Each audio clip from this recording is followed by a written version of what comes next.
Même mercredi. Oye bagine ni ke na banque za la place wana.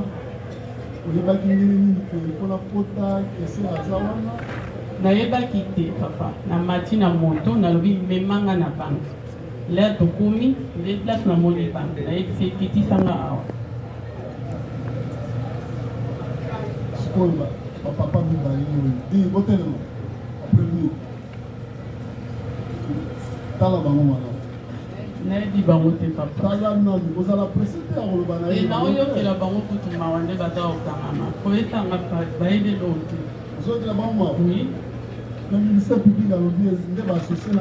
Non, c'est faux, c'est faux. Non. C'est là dans le badalo. Papa, a lobby na bango, na ba policier ne bo planifier. Oyo kota oyi bango na roba. Non, papa, ils ont le quota. Ils ont le quota. Mbala ya boso bona bango za yo. Na mona bango kale bakange bango.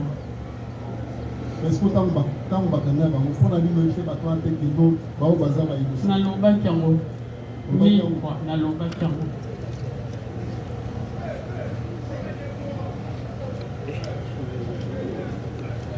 Na Kinshasa ba ndikono ba banda. Na Bibwa. Na Bibwa. Bibwa. Oui. Ba mususu na yolo.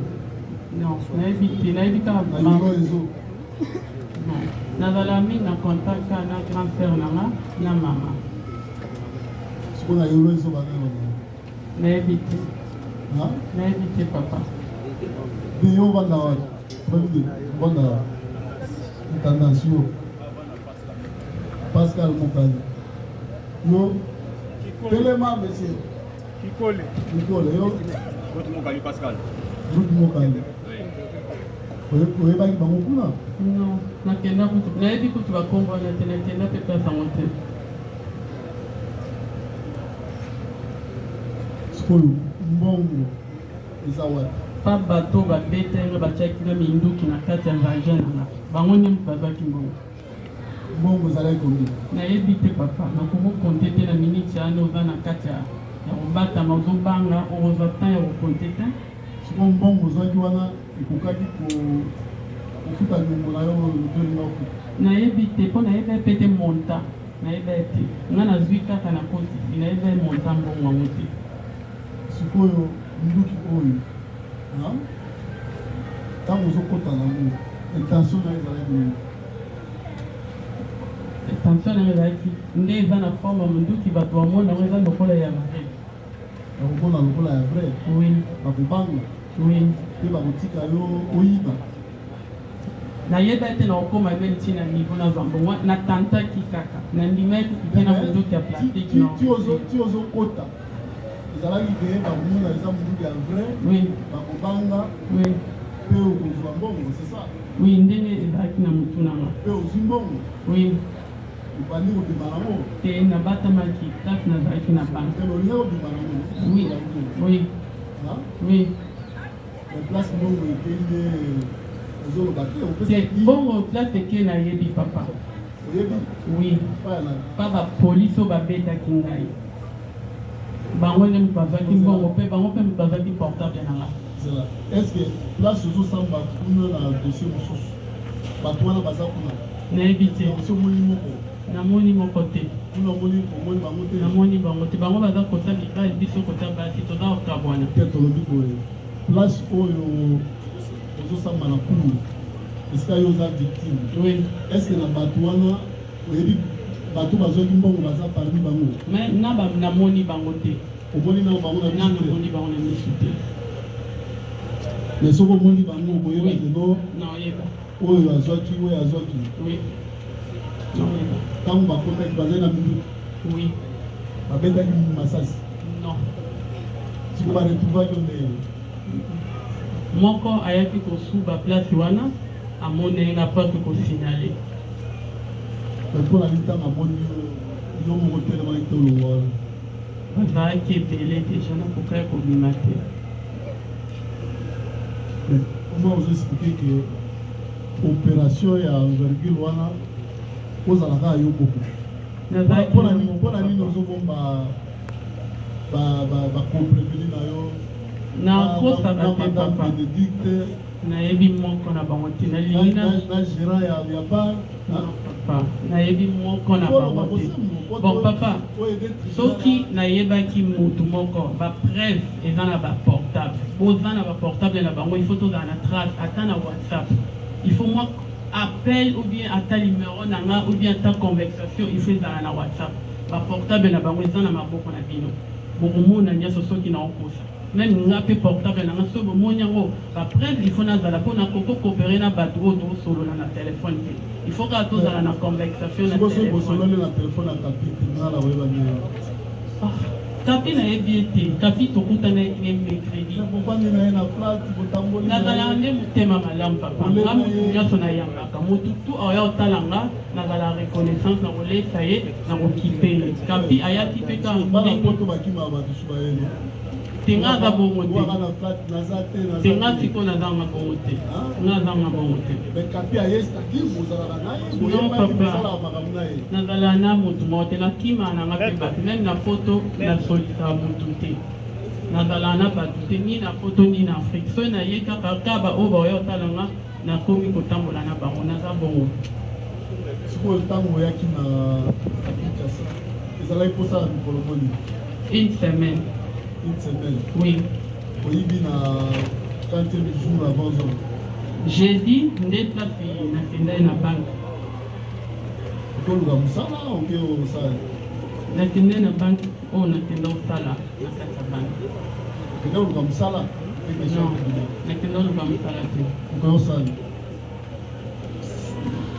non, Bakabambo, c'est là on a trouvé beaucoup de jouer. Puis bang, ça va péter en bon. Ok.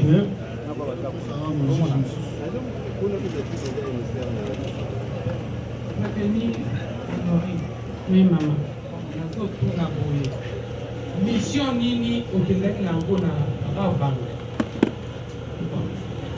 Kala dide na lobin, tango ba kangeni ya baporte nayaki na intention ya kokota na banki te natiaki yango meme bana motu na matinde na ozonga na allemagne nde naoya awa nakiyebisaki bana na nga nake kosenga aide na mboka ya bakoko na nga outi koloba awa ke outaki na poto oyo okutana na mama Denise. Oui. Président outi kotuna yo awa olobi Kinshasa oyebaka yango penza te. Nayebi yango pete. Sikoyo nani amemaki yo epa mama Denise okende kokutana na ye osenga ye mbongo. Nakende na cancer na nga nasengi service atikanga kuna mpo nayebi nzela grande sœur na yo azalaka na bibwa.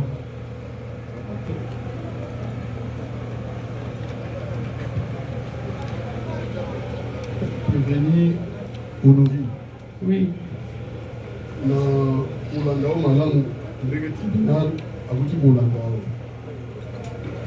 yo outi koyangola tribunal na mituna nyonso tribunal atuni yo ekuvandaka na matongo navandaka te plate oyo nazwaki eza na matongo kwati ovandaka eza na matongo tribunal ali koyeba ouvrage nini vraiment ezwaki yo parce que soki totali malamu na matonge wana banzela nyonso ezali wana okuta bato azochange babongo bani mais likanisi nini oyo ezwaki yo oya kaka na rein mpana oya koyiba nani moto apesaki yo opportunité wana courage wana oya kosala acte wana bon déjà niveau oyo nakomaki papa dépression déjà ekomaki koderange ngai depuis parti allemand nde na miyaki nazalaki déjà na badépression na ngai nakomi na suka nazalaki déjà nasala kaka oyo ekoya yango nakota ye na banke mpo mayele ekitanga otuna mibale ya tribunal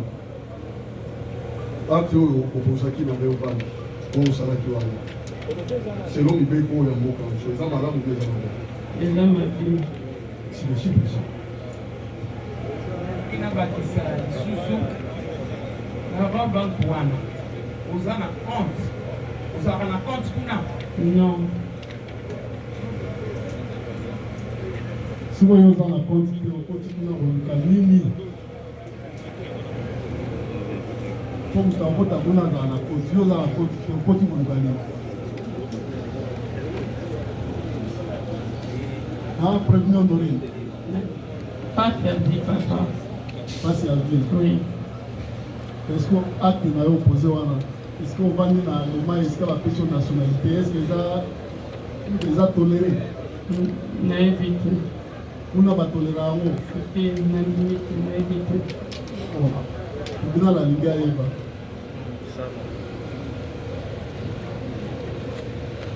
La policier, parce que jusque là, on a le banal madame pour la policier, la sécurité. On a dit bangote papa. Non, il faut on a dit mon qu'on a bangote. Na yedi moté. Na lingi na lobelo côté on a déjà bangote. Ce qui n'a yeba bango na roloba na yedi bango. Mais na yedi bangote. Na yedi ni comment na bango na yedi bangote. Siko assurance ligne. O zalaki na mo. O kota na banque. Tozo bongo. Ce qui nous a commis na souka ça la makam sans pour réfléchir. Bina la Liga Eba. Comment les bilans vous avez ça? Oui.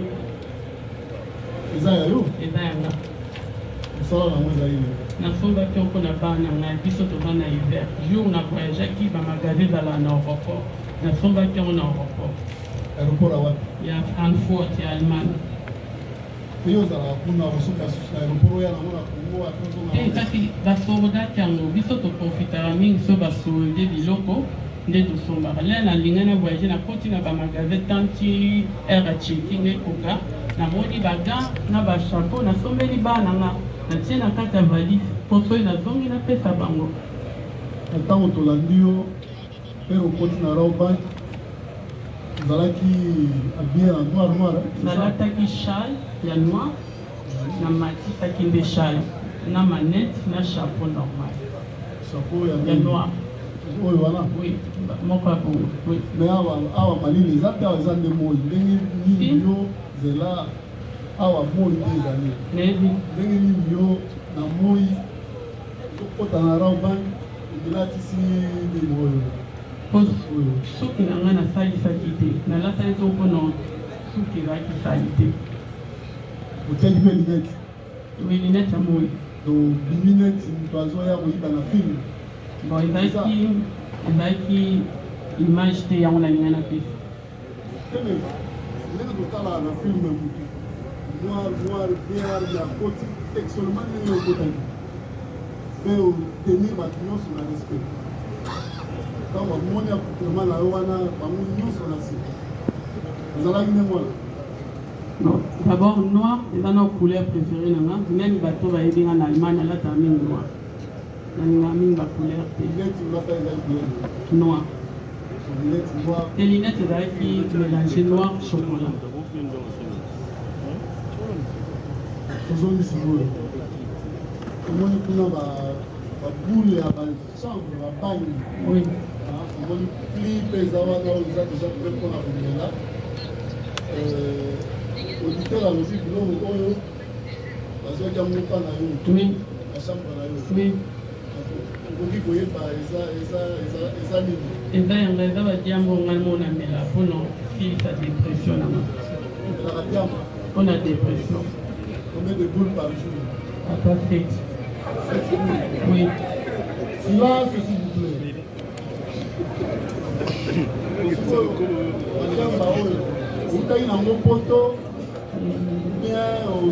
nasombaki yango awa osombaki awa oui kote nini wana nayebi te batikali na balakisai na nzela naki kosomba nani yango alakisaki bana quartier oyo ya matongi natunaki bango yo oyeka sika na kati sati mpo namela yango meme na allemagne bandotuna bangi place ezali soki namela yango te esala yanga baretour retour na ndenge po déjà nakota hôpital na allemagne bapesanga autorisation namela yango bazomela bangi oui okomona autorisation eza na portable na ngai avocat baza na banyonso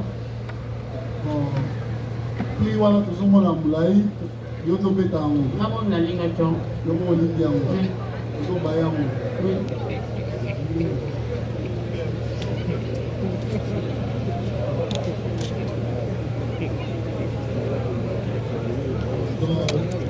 C'est la 7 par jour. Oui.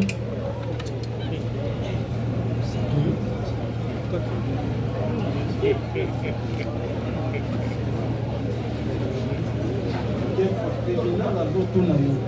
Combien de fois, si bakanga yo, la vie na yo. Nani te. Combien de fois, na banque ya Rawa. Nani te yo ti okota kuna boyeba emplacement yo ya. Nani akota kuna bien. Donc on aurait soki tolandi yo omesana ozala décédé. Non. Nakota na kuna te. Ezali mbala liboso yango. Crime nini yo obetaki ntango okoti na banque parce que ezalaka na baclé oyo ofere bandormir bato oleme oke na kesi kuna yo employaki crime. Nalobaki kaka eza viole mpe bato bakimi.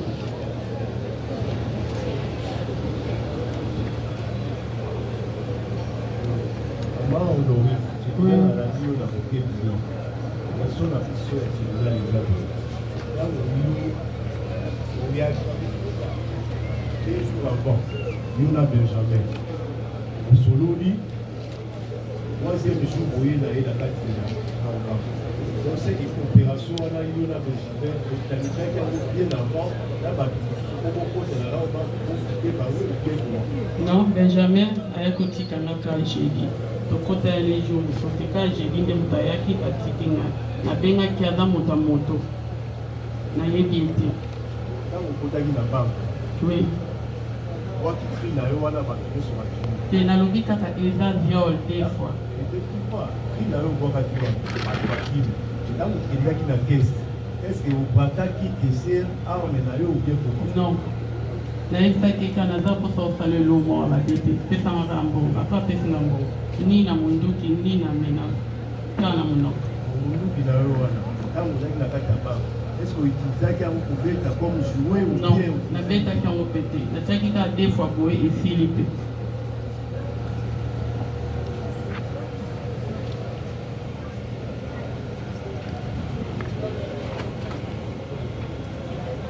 Ça a deux mots.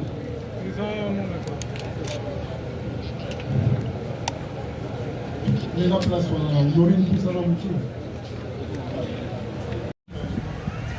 Mais l'organe de la loi, les connaissants, Monsieur le Président, avec sa connaissance pointue en droit, aujourd'hui je ne le retrouve pas. Il a dit très bien que les policiers ont failli. Ils n'ont pas réagi par rapport à l'entrée de la prétendue braqueuse. Mais ce sont des consignes qui sont données par la requérante au banc. Les policiers sont là, ils exercent leur mission conformément aux instructions de la loi et celles du requérant. À la banque, on ne peut pas contrôler les entrées aux clients. Ils ont dit ça, les deux policiers. Le policier n'a pas mission d'aller contrôler les sacs, les tenues vestimentaires des clients.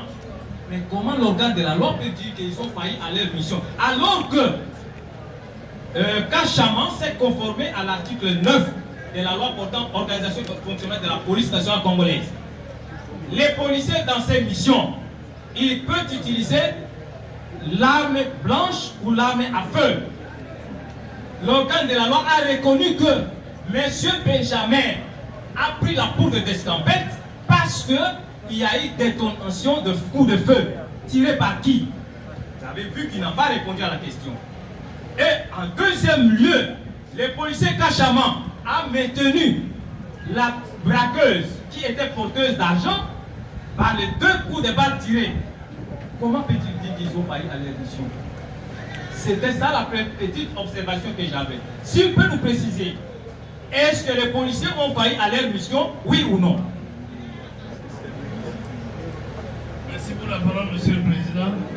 Je n'ai pas amené les corps de la police dans ce procès, mais j'ai amené les deux éléments pour des infractions précises. Monsieur le Président, la prévenue Honorine après avoir braqué et récupéré ce qu'elle avait. Monsieur le Président, vous allez voir dans les images, elle sort, elle tente de les sortir, un coup de feu. Et d'ailleurs, Monsieur le Président, il y a quelqu'un qui a dit il y avait un militaire PM à côté. Un militaire PM qui aurait... Un militaire PM, c'est celui-là qui aurait tiré une balle. C'est un militaire PM dont on ne connaît pas, Monsieur le Président. Un militaire PM qui a tiré du dehors. Et vous verrez, Monsieur le Président, sur ces images-là, l'a prévenu retourner dans l'enceinte de la Raouba. Parce qu'il y a eu un empêchement dehors. Par cette détonation. La détonation, l'arme est tirée par un élément qui serait de la prévôté militaire. Cet élément-là, dont on ne connaît pas. Mais tout le monde le sait et les prévenus disent qu'il y avait un militaire de la prévôté militaire dehors qui a eu à tirer un coup de feu. Nous avons dit. Monsieur le Président, si nous pouvons préciser. D'entrée, le prévenu Kachama a dit ceci, que lorsque ils ont vu un monsieur avec sa dame en train de sortir en trompe de la banque, on leur a dit que non, pas tout le monde pas dans la carte. C'est comme ça que réagissant en policier, il a tiré un coup de sommation pour savoir de qu'est-ce qu'il s'agit ou de qu'est-ce qu'il s'agit dans la salle, dans l'enceinte de la banque. C'était ce qu'il avait fait. Et après cette détonation, on a appelé les militaires, les prévôtés militaires qui étaient à côté, qui sont venus en rescousse. Mais ce n'est pas eux qui ont immobilisé la braqueuse. C'est le policier Kachama qui l'a immobilisé en tirant 2 coups de balle. C'est pourquoi nous demandons si l'organe de la loi peut nous déterminer si les policiers ont failli ou non. Jusque-là, il n'a pas encore répondu. Là, j'ai répondu maintenant. Nous cédons la parole. Merci beaucoup. C'est juste par rapport à l'association des malfaiteurs, juste on vient pour compléter tout ce qui a été dit. Votre honneur, Monsieur le Président, nous demandons au ministère public, si les chrétiens catholiques comme moi d'aller confesser d'abord. Votre honneur, Monsieur le Président, le ministère public nous lit l'article 555. C'est bien dit, mais pourquoi il y a cette contradiction? Il nous parle d'une association, parce que quand on parle de l'association, on voit c'est une bande, c'est tout un réseau bien organisé. Mais en ça, il est à côté, Monsieur le Président. Juste nous avons une question à poser parce qu'il nous confirme de l'association de malfaiteurs. Et nous demandons au ministère public de nous préciser quel rôle qu'a joué chacun des prévenus comme membre de cette association. Merci pour la parole, Monsieur le Président. Tout à fait. Nous avons dit que les chefs des bandes, c'est la prévenue qui. Chef des bandes ou leader, Madame Honorine Porsche. Chef des bandes. Mais ça, c'est ça. Nous sommes en train de venir. Nous allons poser la question pour répondre. Les rôles joués par chacun, chef de banque, Monsieur le Président du Sénégal. Et ces rôles joués par chacun est mentionné dans cette tradition directe. Nous avons le sous-commissaire principal Kachama Ngonga Benson, chef de poste. Monsieur le Président du Sénégal, chef de poste, il a joué le rôle de faciliter l'entrée de l'assaillante de l'agence de Roba. Le chef de poste, d'ailleurs, qui ne tient même pas l'arme par derrière lui, qui laisse l'arme au corps de garde là-bas à la sortie du camp de Fungula. Et lui est ici, se promenant dans la banque. Il laisse l'arme, vous avez dit. Vous avez compris que le prévenu commissaire lui a dit que Il est allé là-bas au corps de garde, là-bas, prendre l'arme. Alors que l'arme individuelle fait corps avec lui, chef des hôtes. Il facilite, il laisse l'entrée par son comportement d'ailleurs. Monsieur le Président du CNG, l'arme est loin de lui. L'arme est trop loin. Comment va-t-il réagir? Quelqu'un qui n'a pas d'arme. Il lui tourne le dos, il dit allez, quota. Il lui facilite. C'est un facilitateur. Facilitateur. L'arme est au corps de garde et vous ici. Nous ne cessons de le dire, de parler à nos hommes. Mais comment vous laissez cette arme au peuple? Vous la volez à tout moment. L'arme est individuelle, on la porte. On la porte, on la porte, on la porte jusqu'à la mort. Parce qu'elle est individuelle. Voilà comment son comportement. Un comportement délinquant qui laisse faire, qui facilite. Vous devez vous retrouver là-bas et laisser l'arme loin. Le sous-commissaire principal. Monsieur le Président, nous venons pour celui qu'on appelle le commissaire. Le commissaire, il est où ce commissaire? C'est un autre facilitateur dans cette association de malfaiteurs. Un homme qui est posté dehors. Commissaire adjoint Molo Nikombi. Il facilite l'entrée de l'assaillante. Comment? Il voit bien l'assaillante venir.